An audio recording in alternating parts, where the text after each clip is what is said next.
Hey guys, real quick before we get started, I just wanted to thank all of you guys. This has been really exciting and really fun to do, and we're kind of starting a new series where we're going to be interviewing some people that are running for office, mostly starting in the Commonwealth of Massachusetts. But we're open to getting anybody else on the show that wants to pop on, whether you're running for a local office, a state office, U.S. office, whatever. We really want this to be kind of a free speech platform. So keep that in mind. The people that we have on here, we are giving them their chance to speak. It's not necessarily what we believe 100% here at the podcast or what we disagree with or what, you know what I mean? This is just kind of going to be something that they can, use to spread their word and their message. So we ask that everybody's respectful and hears them out. If you disagree, let them know in the comments below and give them the chance to respond. It's like I said, this is not we're not here to push people one way or the other. We're here to kind of give people the free range to, explain why they believe what they believe in. So once again, thank you guys so much. This has been an incredible journey so far, and I can't wait to see where it goes. So and I hope you guys enjoy the episode. Welcome back to Working Theory Podcast. My name is JP, as always, and today we are visited by Michael.lachenmeyer. He is a candidate for state representative for the 12th Hampden District of Massachusetts.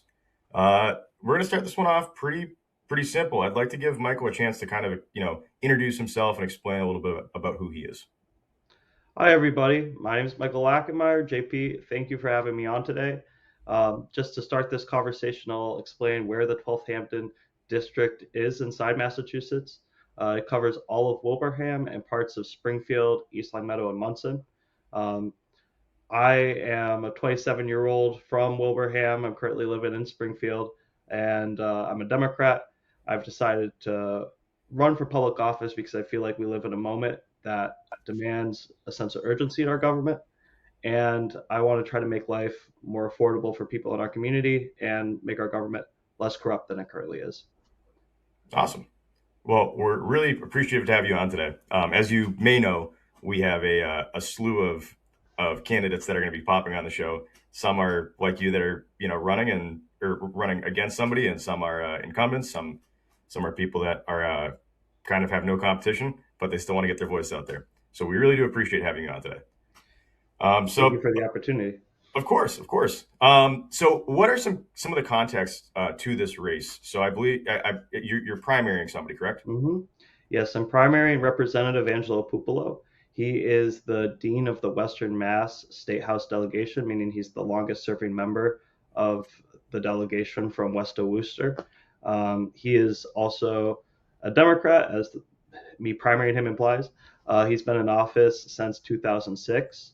The last person to challenge him did so in 2018, and the last Democrat to run against him did so in 2006. So this is a rare opportunity for the people of Western Massachusetts and the 12th Hampden District to have a choice on their ballot come September 1st.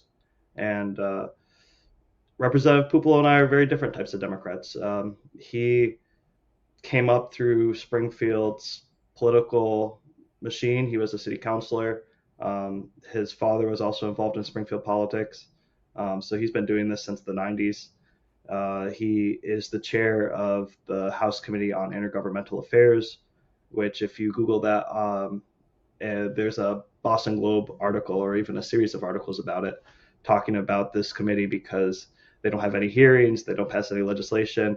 It exists only to reward Angelo Pupolo for being a loyalist to the Speaker of the House. So that's kind of the context of who I'm running against and what's happening with this race. But right, yeah. So, what kind of pushed you? What was the turning point where you said, okay, listen, I'm gonna challenge this guy who's clearly been in office for a long time, and nobody really seems to have been successful before this. What kind of pushed you to say, you know what, I want to put my name in the hat and see what I can do? Yeah, I have always been interested in politics and history my whole life.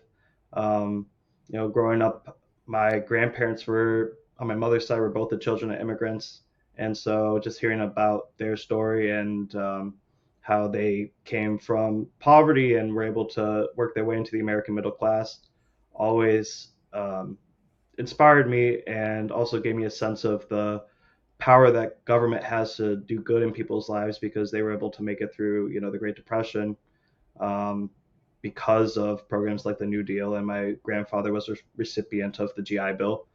Um, and as a young person growing up in Western Massachusetts and in Wilbraham, I've consistently been frustrated with some of the inefficiencies I see in the way that our state and our municipalities are governed.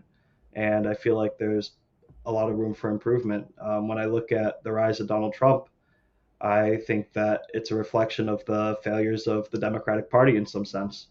And I think that a lot of those failures are reflected in the way that the Democratic Party governs Massachusetts. So I was an activist when I was in college, and I was an activist when I was working in AmeriCorps in Tulsa, Oklahoma. And after I got my master's degree, I decided to move back to Massachusetts because my parents are still in Wilbraham, and my girlfriend's family's from Springfield. So this is home to me. And I got involved in activism again. Um, in March 2025, I went to go lobby Representative Pupolo on Beacon Hill to ask him to support a bill that would create a single payer universal healthcare program for the whole state of Massachusetts.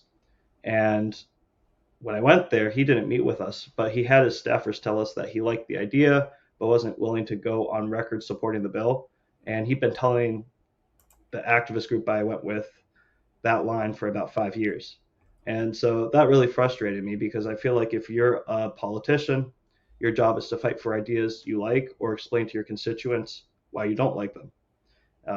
But at the very least, let's have an honest conversation based on the facts and have enough respect for each other to be honest. Right. Um, and so then I started looking into his record a lot more, and I saw a lot of things in there I didn't like. Um, he was against the millionaires tax in Massachusetts, the Fair Share Amendment, which has proven absolutely vital in this time to raise enough revenue to keep our education system funded and our transportation system funded in this state. He had voted against uh, gay marriage because he didn't want to allow out of state couples to come to Massachusetts to get married here, and he'd voted to incarcerate trans people for up to 5 years for going into the bathroom or locker room that aligns with their gender identity. He also was talking about immigrants as if they're the biggest problem in this state, when I think if we look at a lot of the systemic issues that exist in this state, it comes more down to things like wealth inequality. So I felt like somebody had to run against him, because people in our community need to reflect critically on their government. And one of the best ways to make people become more critical and think more critically about government is to bring attention to our elected officials. And one of the best ways to do that is to run against them and, create uh, press attention that way. Right. Challenge them a little bit. Yes. So, what are some of the biggest? I mean, you touched on it a little bit, but what are some of the big issues that you see in your district that you actually believe would be realistic that you could, kind of go, you know, go up to bat to change? Yes.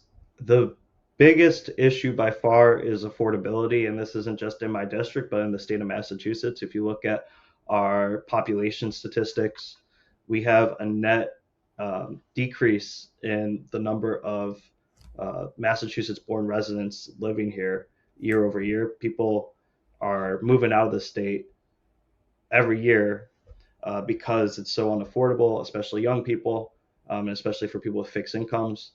When you break that down into, what are the causes of that affordability crisis, I would say number one is utility expenses in Springfield. Eversource is a massive issue.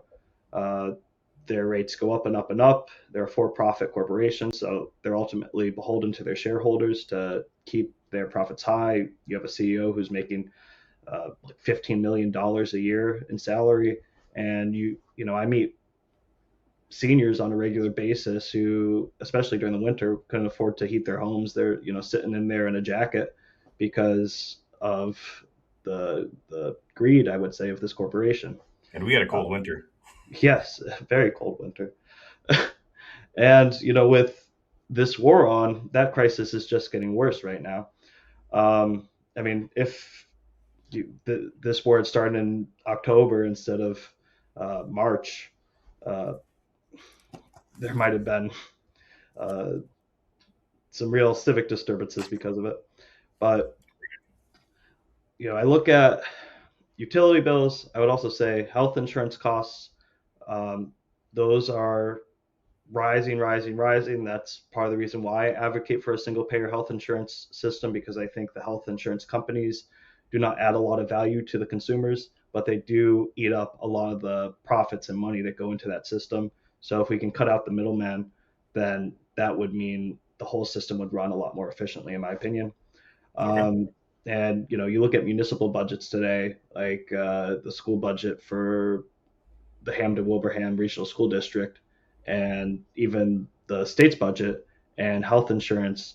It just continues to rise year over year as one of the leading costs they have. I would also name transportation as a big issue for a lot of people, even though um, most people in our area have cars. If you don't have a car, it's a major issue for residents, and in Munson, they don't have any public transit. If you're a senior who has lost their driver's license for whatever reason, um, it becomes much, much harder to remain independent. So um, that's just a couple of the things I would like to work on, but this is a comprehensive issue. I guess thinking of it, the last thing I'll touch on in this affordability crisis conversation is housing. Um, it is extremely difficult to be able to buy a house in my district if you're a young person, somebody just starting out. Um, housing prices tend to start around $350,000 and go up from there. Um, and most people struggle to find employment, or a lot of people struggle to find employment that provides enough income to them to be able to even afford that starter home. And then you look at rent and rent prices, and those are also quite high in Massachusetts if you compare it to states in the Midwest or in the South. Yeah. So, So uh, what does 350,000 really get you for a starter home in your district? not much. I mean, it's Are we talking like a trailer park? Are we talking like a ranch? Are we talking yeah, a ranch. I would say yeah. a ranch. Yeah, especially in the neighborhoods of Springfield that I represent, or I will Okay. represent. Yep. Um, So I do manage some properties that are in your district, I believe. And I know that we have one vacancy, and the owners are pushing us for it's a 3 bedroom, 1 bathroom, third floor, full floor, and it's 1650 a month. I did the math out on that. Okay, if you made minimum wage, you would have I think it's $600 or $650 left at the end of the month after you paid your rent if you were a single yeah. person. So say you had a two income household where both were making, which once again, you and I probably disagree on this. I don't think that minimum wage should be a quote unquote living wage, but I think that you still should be able to afford to live somewhere like the old days where 1 week's pay covers your housing, whether it's a Mm. mortgage or renting. And that's a discussion that we can have later on in the podcast. But it's just interesting to me because it's like I sit there and I'm this is why I'm trying to leave the residential side of property management because it's soul eating. You know what I mean? Hmm. I sit there and I'm like, these people are going in, and it's a nice unit. Don't get me wrong, but still, 1650 a month. That's a Yeah, lot of money. yeah. It's a mortgage, or it used to be a mortgage. It should still be one, but you have these large private equity companies like BlackRock buying up housing stock as well, and that just creates a shortage because they're turning them all into these short-term rental properties, and people don't need. more short-term rentals. We need long-term housing solutions for young people in our community, so that people can continue to live here, raise families, and all that. And so it's something that the government, I think, really does need to step in and try to combat aggressively, because it's not just a supply issue. In terms of building new housing will not fix the problem on its own. We also need to work to regulate the market in a way that's more equitable. Right, and more sustainable. So I'm happy that you bring that up. Most of the Sun Belt right now is being bought up by BlackRock, Main Street, these large companies. Is there something that you could do as a state rep? Could you? I know that you have to make it to committee and all that stuff. Um, but at a state rep spot in Massachusetts, is there something that you could do to potentially push a bill forward and sponsor it that would essentially block out private equity firms from purchasing neighborhoods upon neighborhoods? Because there are entire zip codes down south that are owned by these private equity firms. And in my opinion, what that's doing is it's pushing out the American dream of ever being able to own a house, because you're just going to be a forever renter. And to add to that, I want to say I am definitely not pro big government. I am a small government kind of guy. But this is one of those points where I feel like the government needs to come in, and I've said it before and I'll say it again. In my opinion, government should be like the parent to a college kid. You know, distant, but when you need to call home and you need help, you can call you can call mom and dad, and they can come in and back you up. But not the helicopter parent that some people believe government should be. Mhm. Yes, to answer your first question, that is certainly something that the state government is capable of doing. It's something that I will pursue aggressively when I'm elected.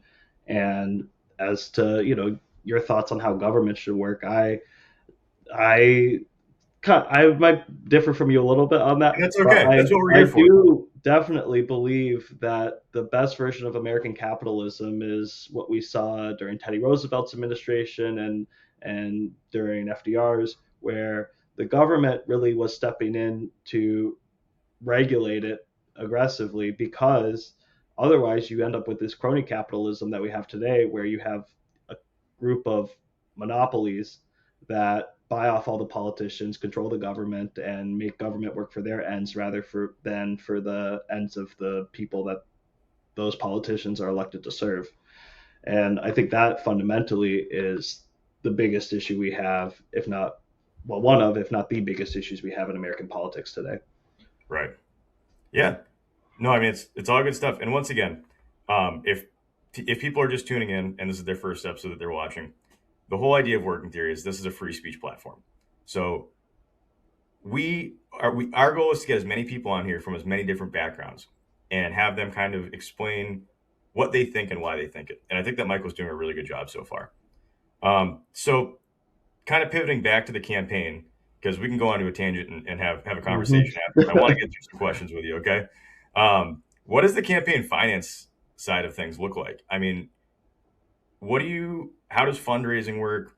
What does that machine look like? Because I'm sure it's got to be tremendous. That I mean, the amount of money that people spend on political campaigns blows my mind. They Yeah. say that money wins elections and all that, but obviously, being the right candidate is the main thing. Yeah, I mean, I studied political science in college, and it is a fact that the candidate with the most money tends to win most elections. However, I think it is certainly possible to outwork your opponents in this field if you are willing to put in the time and the effort. So, as far as the money goes in my race, when I started this campaign, Representative Pupolo had $250,000 in his war chest because nobody had challenged him for many, many years. At this point, he's spent about $63,000 of that, which I am very proud of because it means he definitely is feeling some heat. Um, and I have fundraised about $40,000 to this point. So I'm also very proud of that because that was not easy to Congratulations. do. And yeah, it has come from grassroots donors, people in the community, and people in my own family who believe in what I'm doing and want to support this mission. Um, and I think in our race, it is a good opportunity for somebody who has less resources to take on somebody like Representative Pupolo, because we have an electorate of only about 5,000 people, which means that my $40,000 has the ability to reach those 5,000 people quite a few times the same way his $250,000 does. Um, and yeah, Massachusetts, people can make a maximum donation of $1,000 if they're an individual, I believe. Lobbyists can do 500 max per calendar year. Representative Puplo gets a lot of his money from lobbyists and PACs, and if you go onto the OCPF and look at his returns, a lot of people in there are also business executives like the CEOs of companies. A lot of the companies whose owners donate to him also have significant histories of OSHA violations and other kinds of Right. legal violations related to their business practices. And so there's a good reason why they're donating to somebody like Representative Pupolo. All right. So with well, yeah, with that stuff being like, what kind are they CEOs of companies that are in your district, or are they just in the state in general? Because obviously, state rep, it doesn't just affect your district; it affects the entire state, right? Your Yeah. Commonwealth in the case of Massachusetts. Yeah, a significant number of them are based out of the eastern part of the state, but you also have companies like Gagliarducci Construction or Mercy Hospital, well, Yep. Trinity Health, Right. that donate to his campaign. So it's definitely a fusion, but you can see that he has a significant base of support uh, outside the district in the eastern part of the state. I would actually say that's probably where the majority of his funding comes from. I feel like that's a problem in Massachusetts politics. I mean, as a lot of people probably guessed by now, I live in Massachusetts as well. And it feels I grew up, kind of between Eastern and Western Mass. And to me, it's like when it comes to politics in the state or in the Commonwealth, it's like the state ends at 495. You know, nothing really comes west of Worcester. Yeah, And, I think you forget about us, you know. yeah, it's interesting to see. I mean, we don't really have a ton of people that really stand out from Western Mass, unfortunately. And I'm happy to see that we at least have somebody from the younger generation like yourself that's willing to put their hat in, or their name in the hat rather. But when it comes to the totality of the state, like I was saying, the state rep doesn't only have you know influence on their district. What are some? And I really should have read up a lot more on this before we had this interview.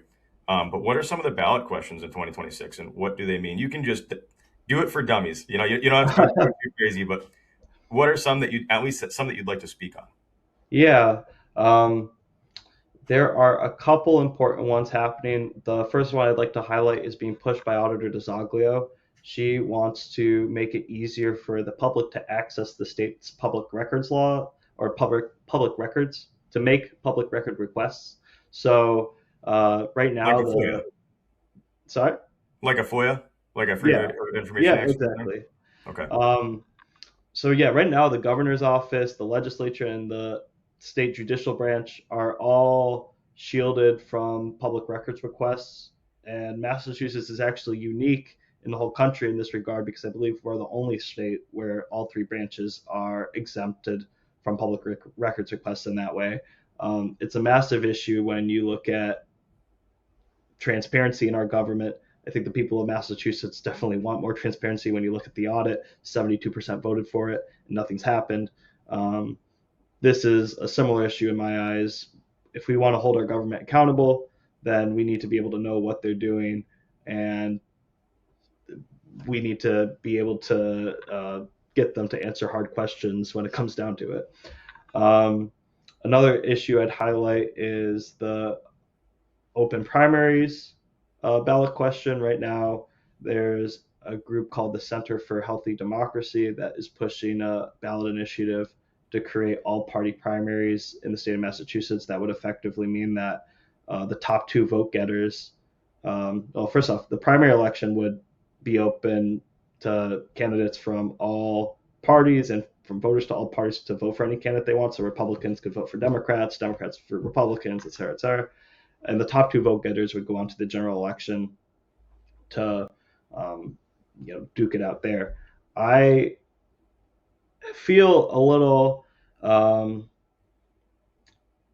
uh, I guess cognitive dissonance on that issue because I think its intention is very good in that they're trying to increase competition in our elections. And in Massachusetts, a lot of elections go uncontested, which is a serious problem because, like in this case, it makes people less critical about their government, and also means that incumbents are not held to account really because you know, if an incumbent has a challenger, that at least means that it's easier for people in the community and for organizations that are doing activism to say, well, if you don't back this bill, then we'll support your challenger.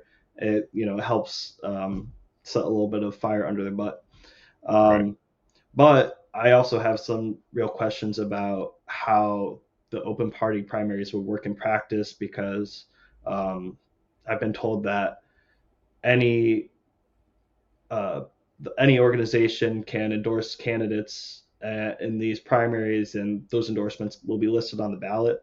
But the way that the Democratic Party endorsement works now is, you have to win the primary, and local party, town committees are not allowed to make endorsements in Democratic primaries, which means that the voices of the people closest to those candidates are muted, at least as organizations. And I wouldn't like to see the state party, gain to pick and choose winners and losers on the ground, and handing the endorsements to people. So that's just something to read up on and consider if you're listening.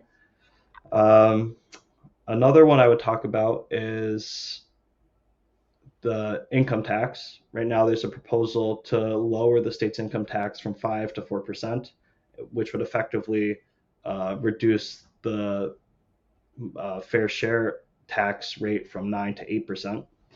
Um, I think that would be a mistake for people in this state to vote for at this juncture because with Medicare cuts coming down from DC, we're already going to see quite a significant cut to the state's budget in 2027.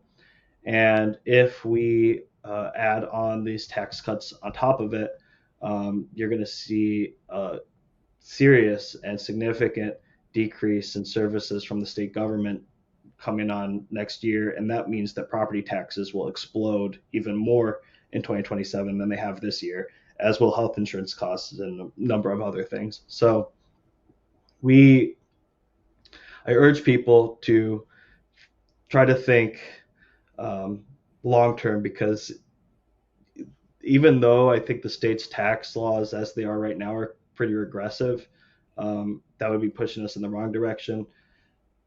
In my ideal Massachusetts, we would have a graduated income tax where the state's top earners are taxed at a rate significantly higher than 9%, and people who are earning, $50,000 a year are taxed at maybe 3 or 4%.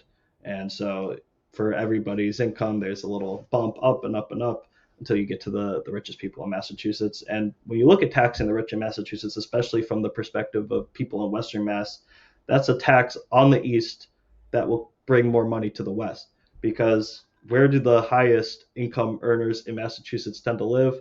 They are in and around Boston. And Springfield is the poorest city in the state. So I think that from the perspective of Western Massachusetts, we really have everything to gain from this. If you look at what's happened since the millionaires tax got implemented, there was a lot of fear mongering that all the rich people would flee the state in droves, and that has not happened. We've had more people who are multimillionaires earning more than $1 million a year move to the state since that tax was implemented, rather than leave it. So, I don't know. That I went on a little tangent there, but No, you're fine. there were three for you. Yeah, no, I appreciate that. So, just to ask the question for the viewers, because I know that this is something that people are going to be asking themselves, and it's a question that comes up every time that the millionaire's tax is brought up, is how do we incentivize people to move to the state or to build businesses in the state if, in their eyes, whether it's true or not, they're going to be taxed more for their success? Well, the biggest thing is the services, or one of the big things is the services that the government will provide with that money. If we could create do some real investments in infrastructure in the state, like create high-speed rail between Boston and Albany, or Boston and New York. That would revolutionize life in the state of Massachusetts, and it would bring more employers here because that would give us a competitive advantage just in terms of the infrastructure that there would be nowhere else in the country at this point. Same thing with having single payer universal health care. If our corporations are able to shed that cost because the state's covering it and at a lower percentage in terms of expense than they would have to do if we kept the private market model we have. I also think that would attract a lot more employers to the state. And we look at if you look at American history, you talk about taxing people for their success. During the 1950s, the tax rate for the most successful Americans was 90%. And at that Really? point, yes, and at that point in American history, the middle class was being created because the government was using that money to invest back into the poorest Americans and into people who had the ambition to try to make something better for themselves and their families. And when you have a large and prosperous middle class, that actually buoys the whole economy because the people who are in the middle class can buy a lot more products than a single billionaire can. A billionaire might need one yacht and Right. 15 houses, but you have 100,000 people who have $500,000 in the bank. They're going to be buying hundreds of Right. thousands of cars and hundreds of thousands of houses and lots of food and lots of clothing. And the consumer class is born. Yes, yeah, it becomes the positive feedback loop instead of Right. the negative one we have right now. So we spoke a little bit before the interview, and as we've grown our relationship, you started to talk to me a little bit about how you're going. You started to go back to church. Mm. Does And I know that that obviously separation of church and state. I'm not trying to put you into a corner here, but what impact has returning to the faith had with the campaign, if at all? Well, I did not grow up a very religious person. I did go to a Catholic university for undergrad, a Jesuit university, Loyola University Chicago. And being there, I was very much inspired by the ethos of the Jesuits to serve others. That has definitely impacted the way I have engaged with society and civic life, and conceived of my own role in this world. Um, I started going to church since getting involved in the campaign more because there is a large religious community in my district. There are a lot of religious people here, and as somebody who's trying to serve them on Beacon Hill, I think it's important that I go to the spaces in this district where the community is, and that I hear from and observe all the significant communities in the district. So um, I'm using it to inform how I can best represent this district when I'm elected to be its next state representative. Yeah, no, that's good stuff. I mean, I too am, and as I say, returning to the faith. I haven't been the best at it over the past probably decade, and trying to get back into church. And something about me is my father passed away in 2020, and I kind of made a promise to him that I was going to actually get my first, make my first communion, because when I Mm. was a child, when I would have been going through CCD, my parents got divorced, so it was this whole thing. And so I'm on the same track as you, kind of getting reconnected with the community through that aspect. And I'm blessed to have some really great friends that have been helping me out along the way. That's And awesome. so yeah, I mean, we talked a little bit about the affordability issue in Massachusetts. And it's okay if I'm kind of putting you on the spot and you can't think of it right this second. But what are maybe some policies? And once again, like I said, you can't promise the world, because you got to make it to committee to really have some serious pull, and that's something that we'll get to in a little bit. Mm. But what are some dream policies that you could implement or propose to see if they could pass that would actually help the affordability issue in the Commonwealth? Yes, there's a bunch I have already touched upon, and some I Yep. haven't. So I'll just reiterate and add new things as I can think of them. But A1, I think raising taxes on the richest people in Massachusetts so that there's more money to come back to the municipal level. Right now, we're seeing property taxes explode all across the state because, especially the schools, don't have enough funding.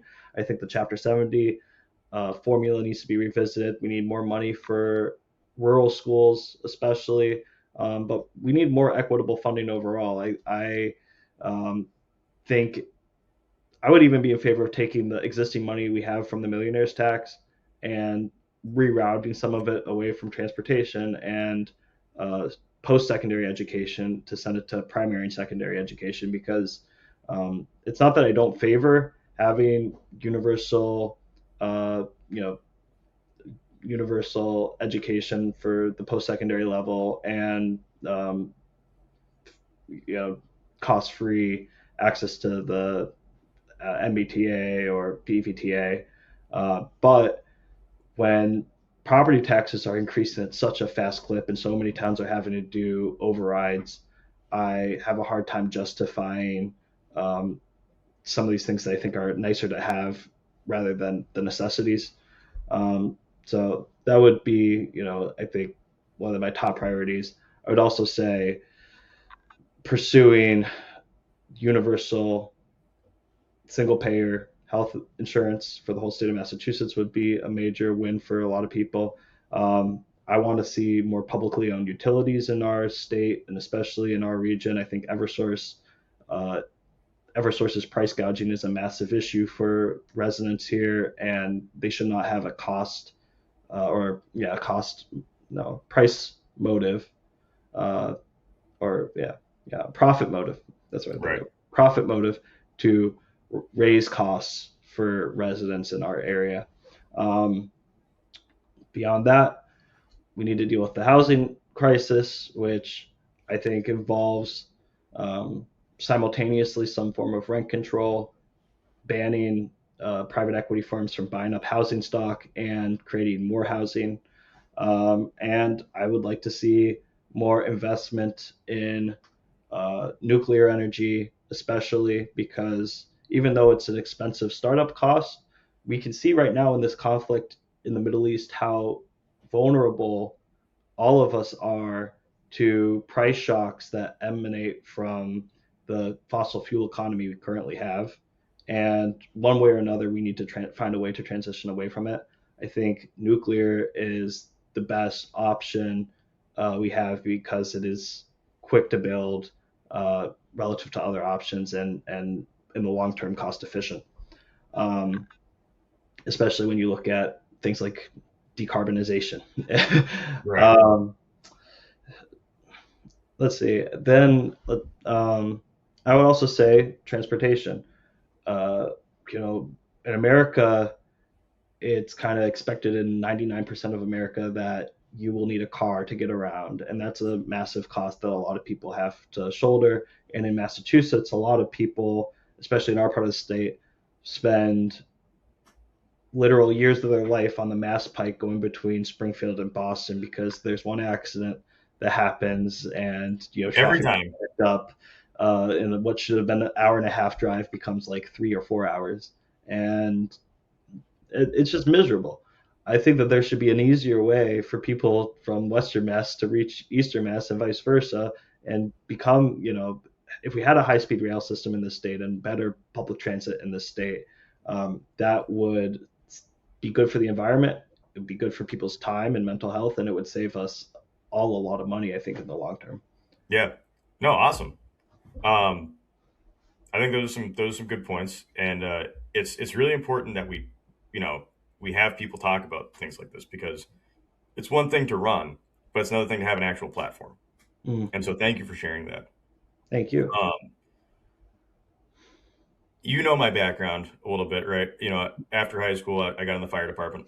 I did a short stint in corrections, and then I went to the police department before I started my business and exited public service for now. Potentially, we'll see. We'll see if I ever get back into it. Keeping my fingers Um, crossed for you, man. but one thing that I saw a lot of, especially across the Commonwealth, between I've worked in essentially three different areas. The one consistency is the mental health issue in the state, and a lot of people on one side kind of say, "Well, we should bring the insane asylums back." People on the other side say we should do more counseling. And there are extremes on every page that you turn, right? But there's a serious issue, and I'm not even saying. I mean, obviously the opioid epidemic is a serious thing, and those people are very sick. They Hmm. need help. They need more resources that we're not necessarily giving them, but kind of more so just we have almost an entire generation of adults who don't have any work experience. They've never wanted to work. I mean, if you look into a lot of the housing authorities across the Commonwealth, they're majority filled with people in their 40s, 50s, and 60s that don't really have a diagnosed mental illness, but don't work for one reason or the other. And I know it's an impossible thing to fix, or at least it seems it. But what could we do to motivate the next generation to not be like that? Yeah, I think that's a good question. Growing up in Wilbraham, um, and going to Minnechaug, I saw a lot of people in that community turn to drugs because if you looked at the community outside of the school, if you weren't involved in sports or in music, there really wasn't a lot for young people to get involved with and do. And so I think it's essential, especially in this digital age, that the government and society work together to foster spaces for young people to be and to get plugged uh, in activities that are not just productive, maybe economically or socially, but that they find rewarding themselves and they see the value in participating in. Right, Um, I I think that also the government needs to make it as easy as possible for people to get the skills they need to participate in the labor force. I think part of the issue is that people feel like even if I do the right thing, like I work 40 hours a week, and or maybe I have two or three jobs, I still can't afford to live the American dream, and so why should I even try? And if you look at how productivity and wages have diverged in the American economy since the 1970s or 1960s, um, there's a sharp contrast there. The American worker today is working much more productively than he or she did in the 1960s, but is receiving far less value for that productivity. And so, if we can bring those lines closer to convergence again, I think that will incentivize a lot more people to work because then we're not just paying lip service to this idea of the American dream that might be unattainable for many people in reality, but um, will be paying lip service to something that's real. right. Do you think that part of the issue is the fact that Massachusetts itself is 50th in job creation?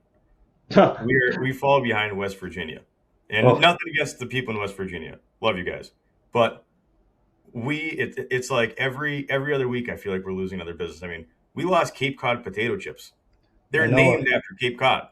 We've lost Smith and Wesson, which I believe is in your district, or it's in the Yeah, area, my family moved here from Cleveland, Ohio, when I was a kid because my dad got a job working at Smith and Wesson. right? And they just Um, moved to Tennessee. Cape Cod yeah. potato chips have moved to North Carolina. We have a bunch of industries that are leaving the Commonwealth, and so do you think that maybe part of the reason that we're facing this issue is that there's just, I mean, it might not necessarily. I mean, I am a, I can be a jerk. Sometimes I just think that people just don't want to work, but I also like to see the flip side of the coin and say maybe it's just because it's pretty hard to get a job. I mean, I've applied, you Yes, it know, is. when I was looking for a job, before I started this business and stuff, I I applied a bunch places and never even got an email back saying sorry, we're all set. You know what I mean? So I Same do here. understand what it's like. It's brutal. It's tough on your mental health and your confidence and also, your physical needs. It's like I need a job now, and you get to a point of desperation where you're just willing to take anything pretty much. Yeah, Um, and you're right that economically, I would say Massachusetts has been weakening. It's interesting that you talk about job creation, though, because if you look at our GDP per capita, we are the highest in the whole country if you cut Wall Street out of New York State. And at the same time, we have the highest wealth inequality. So when you combine those three facts together, it paints an interesting and nuanced picture where, I think that this might probably is a state where a lot of wealthy people want to live because it has a high standard of living. You look at places like Martha's Vineyard and Cape Cod, and you have a lot of people who are probably making their wealth from um, other businesses and programs nationwide coming here because for whatever reason they like it. Um, but obviously we are in this kind of post-industrial landscape where this was the home of the first industrial revolution in American history, and now all the vestiges of that are just slowly dying. I think Massachusetts is advantaged in that we have great universities here, and so we have a very well educated workforce, and that's where a lot of the innovation that we do see in the state happens. I think that if we want to see more job creation here, we need to make a more business friendly environment, and that doesn't necessarily just mean cutting taxes for corporations, but looking at it in a holistic way where we want to make this a great state for people to live in, a place where talented people want to move because we're doing things better than other states are in terms of the government services that get provided. Because, it's interesting. If you look at America's tax rate compared to that in a lot of European countries, uh, especially in a state like New York, uh, we can get taxed more than residents of European countries do. But at the same time, the government services that our citizens receive are far less. And so I think that whole picture really contributes to the sense of frustration that a lot of Americans feel, which is why people would be prone to vote for somebody like Donald Trump. Right. Um, yeah, I mean, and while we're on kind of still on the topic of all this stuff, yeah, you did bring up earlier about yeah, supporting Auditor Desiglio. What are because some a lot of our viewers aren't necessarily from Massachusetts. Mm. Massachusetts has made national news for this one specific topic. But can you explain to the viewers and the listeners a little bit about the audit and how you might feel about it? Yes. So in 2024, there was a ballot question that 72% of the state voted for, which mandated the state auditor, Diana DeZoglio, to conduct an audit of the state legislature. This is something that uh, has happened historically in Massachusetts. I believe, I could be way off on this, but I believe the last time it happened was in the 1920s.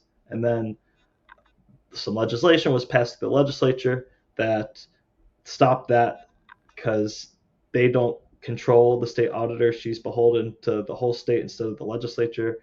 There's inspector general who can do things like audits, but he's beholden to the state legislature rather than the people of the state. So this ballot measure in 2024 is going to change that back to the way it was. Since that happened, the state legislature's been fighting it tooth and nail. They don't want to see it happen, and so they have the support of the attorney general and the governor to some extent in making sure it doesn't happen. And because of that, the auditor has had to turn to private counsel to try and fight in court to see the audit enacted. Right now, it's still being arbitrated in court, I believe, and it might go all the way up to the Supreme Court um, to determine whether or not she will be allowed to conduct this audit.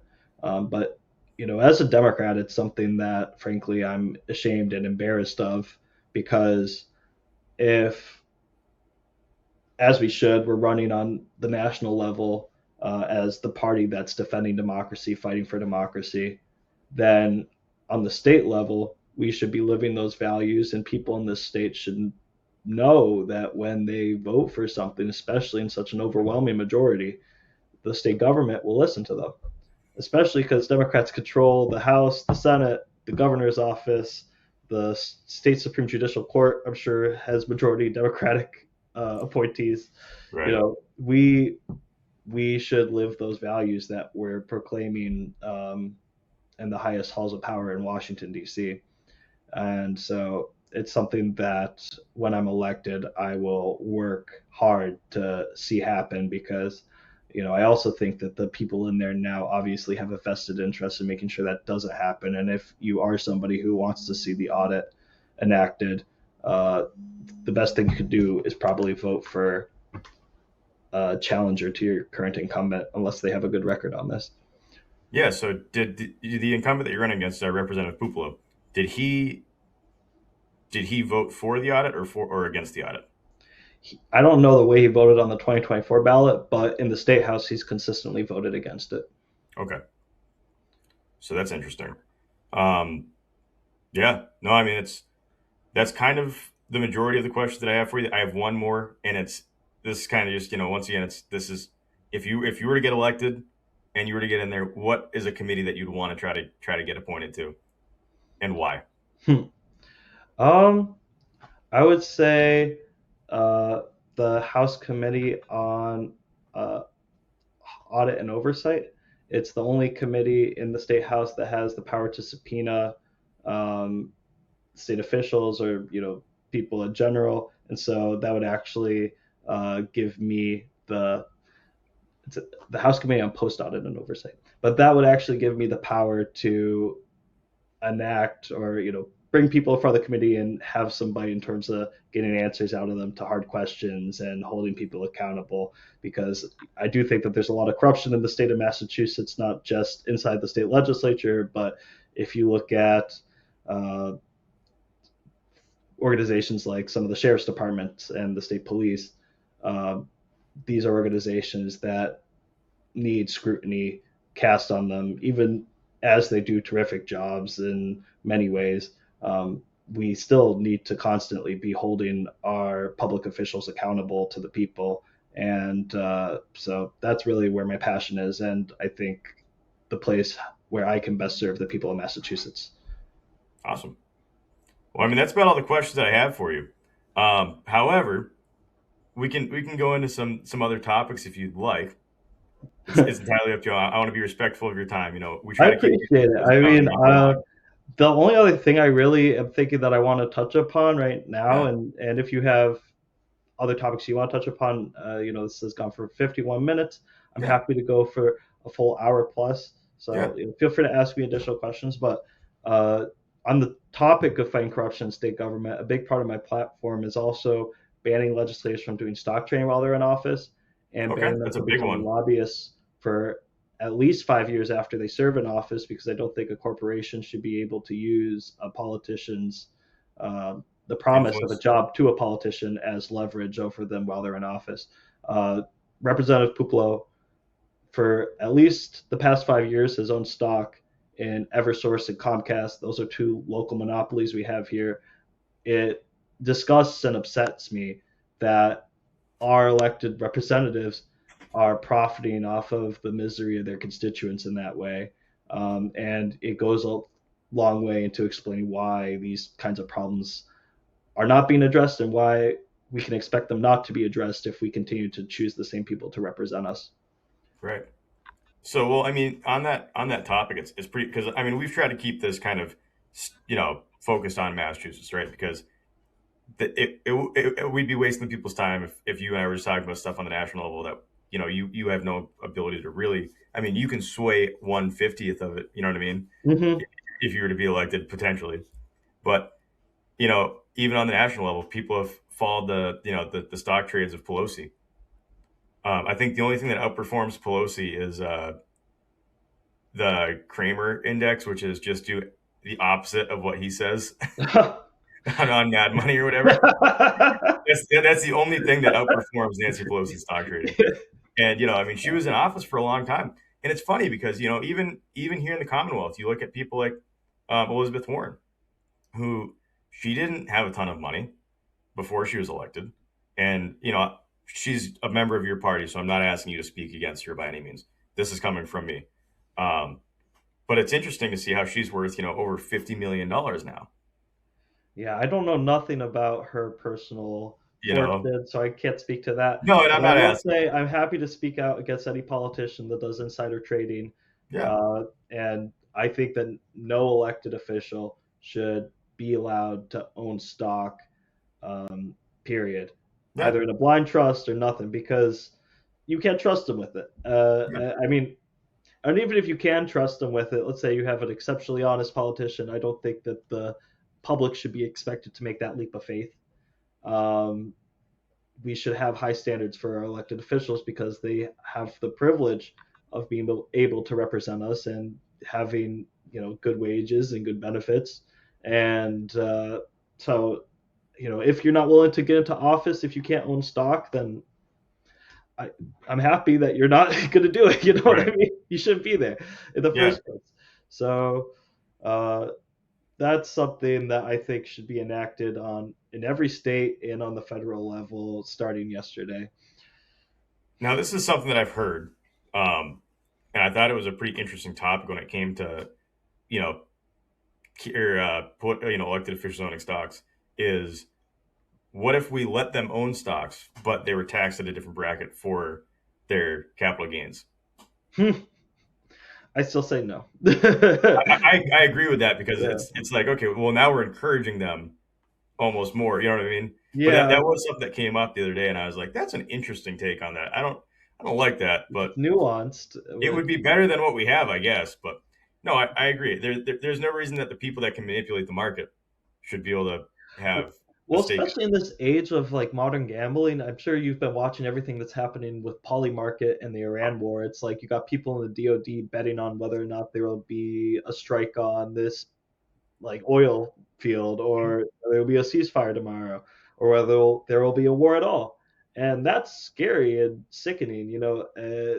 If we allow this corruption in our government to keep going, it can create the incentive structure for us to have more wars and not end them and all of these Well, terrible things. the whole So, betting, the whole betting industry in general to me is disgusting. I mean, yeah. gambling wasn't legal in Massachusetts until a few years ago when well, probably a decade at this point when MGM came in and Encore out in Boston. Um, it's it's almost like, and then you have the sports betting, and like you were saying with Polymarket, you can bet on anything now. You can bet on if a pothole is going to get fixed in a week. Yeah, if It's the guy has insane. a haircut. And what are we going to do? I mean, what does that mean for the future? Is the future eventually going to just be that you're either a player or a bettor? Whether you're a player in sports or a player in politics or a player in whatever, like is it either you're the guy doing it or the guy betting on it? Well, in many Because cases, you can be both. People will be both. unfortunately, I guess that Yeah. is the case. I What mean, basis I, baseball team I just went through a lawsuit for that? I have not have not developed a comprehensive policy strategy on how to tackle that because it's a big issue and one that's still emerging. But I do think Yeah. that in general, at least a good place to start foundationally is that elected officials shouldn't be able to bet, or people working in government period should not be able to bet on these platforms, and also those platforms should not be allowed to influence our politics by making contributions to elected officials. Period. So in general, I'm for the public financing of elections. I think that the reason or the way that we finance elections now make no sense, because if in the majority of cases the person with the most money wins, then that means that often the better candidate will lose because they don't have enough money. So if we level the playing field and say, okay, the electorate for the primary in the 12th Hampton district is 5,000 people. So Michael and Representative Pupolo, you two are allowed to each spend $45,000. I think that's a much more sane way for elections to be decided than here's the wealthier candidate in terms of the person that's better connected to the business interests and therefore has accrued the most money and therefore they get to win the election most likely. Right. Actually, I do have one more question that I forgot to write down, and it just popped into my head because we were talking about elections. Where do you sit on voter ID? I I think that it should be as easy for people to vote as possible. I think raising new barriers to voting um, presents an issue because a lot of people in America are not able to get their ID for whatever reason, like a driver's license or a passport. Um, if you look at instances of voter fraud historically in the United States, it's very, very rare. And it's not often that somebody who's going in like a non-citizen trying to vote and stuff, ballots. It's often like somebody who's involved with the political apparatus in some way, trying to shift the election results. Right. Stuff the ballot box from the inside, not necessarily at the polling booth. Exactly. Okay. So, given all the economic issues people in America are facing today, and the constraints that imposes on people's time and money, I think we should have same day voter registration if people want to switch their party or get registered to vote the day of the election. God bless. I also think that every election day should be a holiday. Um, and yeah, in general, if we want to keep our democracy and make it better, then we should make it as easy for people to participate in as possible. Right. I mean, you know, civics is a it's it's not a spectator sport, as they say. You know, Exactly. You got to be involved. so my only pushback with the voter ID thing is you need an ID to do so many things. Whether it's to drive a car or to go to the library and pull out a book, you need a library card. You know, would you be opposed to not necessarily having to propose a license, but having some sort of a free way that because when you go to the ballots in Massachusetts, you just go up, say, oh yep, this is my name, this is my address, and you can go vote.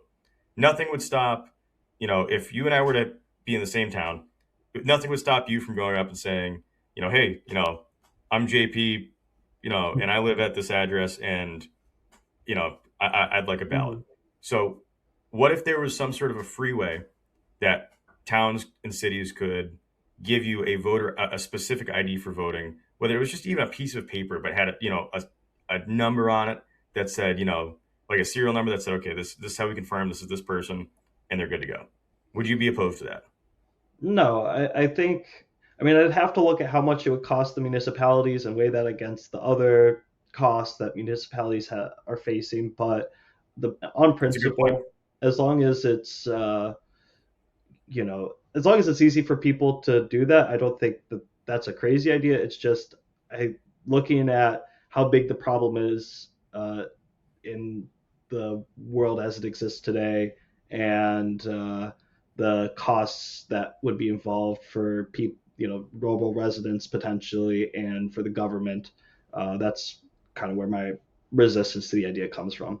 Okay. But I don't think that would be a bad thing. I don't think it would hurt anybody if that was implemented, costs aside. No, I mean that's actually a great point that you bring up is the cost to implement that kind of a system. That's actually something I didn't really think about that much. Mm. Yeah, no worries. It's it's a tough time right now for the municipalities in Massachusetts. Everybody's penny pitching.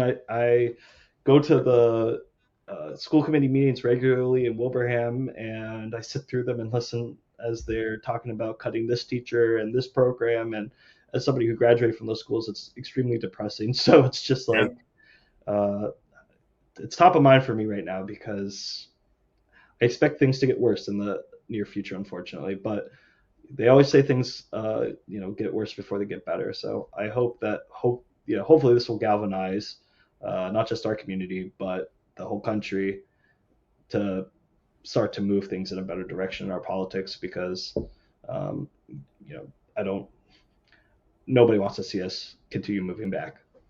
Yeah. No, I think that everybody can agree on that. Everybody wants a better situation. Everybody wants a better state. Everybody wants things to be more affordable. Everybody wants better healthcare. Everybody wants better schools. I think that that's one thing that the left and the right Yeah. can always agree on is we want a better situation. But with all that being said, Michael, I really appreciate you coming on the show today, and I hope that you enjoyed your time here as much as I did. And we got to talk through some really good stuff. We hit on a lot of good topics. If people have questions down below in the comments, you feel free to reach out to them. What is the best way for people to find you? Yeah, I would say Google me. My name is Michael Lachenmeyer. That's spelled Lachenmeyer. It means laughing farmer in German. My website's uh, right online. You can read all my policies on there and more about me. We'll And drop a link in the yes, description for you. please do. And if you want to call me either with praise or hate, my phone number is 413-275-5144. I'm always happy to hear from people and have conversations about politics. I think everybody has a perspective worth hearing, and everybody's worthy of the respect of a conversation. So I appreciate the opportunity to have this interview very much, JP. Thank you for hosting me, and I look forward to seeing this episode uploaded. Thanks, my friend. Yeah, I mean, we'll have it posted as soon as we can. I gotta get through some editing, and then we'll throw it right up. You'll probably be the first one out Woo! of this series. So once again, thank you guys for tuning in and watching another episode of Working Theory. Once again, I'm JP. Michael's here with us today, and we appreciate you guys giving us the views. Make sure, as always, like, subscribe, comment, ask him any questions you want in the comments below, and definitely check out his website. It'll be in the description and any other contact information that he wants me to share. Alrighty, guys. Hope you have a good day.